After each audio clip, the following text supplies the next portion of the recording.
మాజీ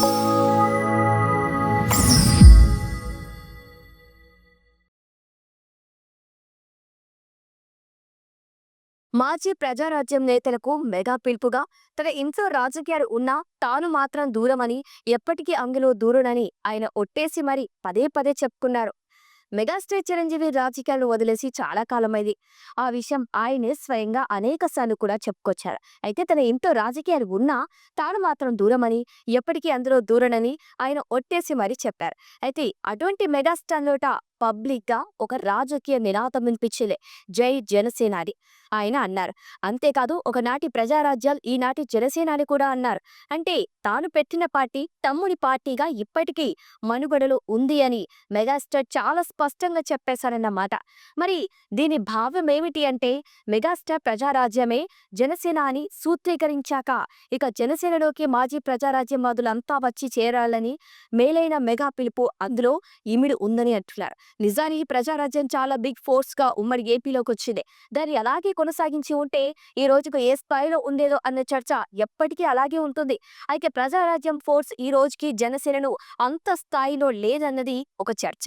అయితే ప్రజారాజ్యం ఒంటరిగా ఉమ్మడి ఏపీలో పోటీ చేసి ఏకంగా 18 అసెంబ్లీ సీట్లు, 71 లక్షలకు పైగా ఓట్లు సాధించిందంటే అది ఏమాత్రం కూడా చిన్న విషయం కాదు.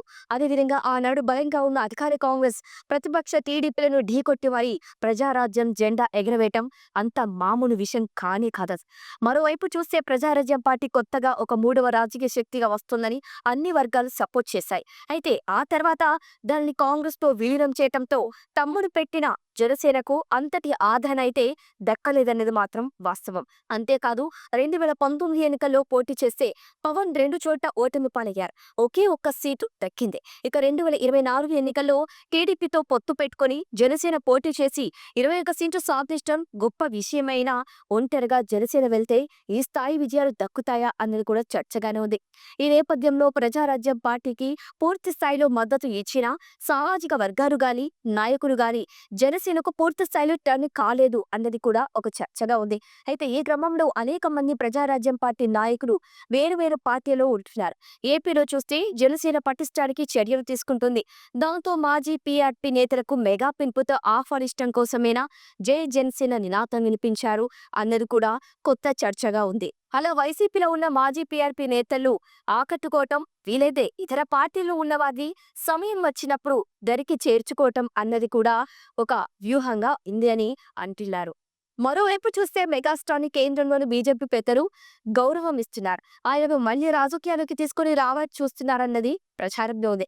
వీలైతే ఆయనను పెద్దల సభకు పంపించి ఏపీలో తాము కూడా బలోపేతం కావాలని చూస్తున్నారు. ఇలా అనేక రకాలైన ప్రచారాలైతే జై జనసేన నినాదాల వెనుక వినిపిస్తున్నాయి. వీటిలో ఏది నిజం అన్నది ఎవరికీ ఇప్పట్లో తెలియదు. అంతేకాదు రాజకీయాల్లో ఎలాంటి పుగాలు షికారు చేయటం కామన్ గానే చూడాలి.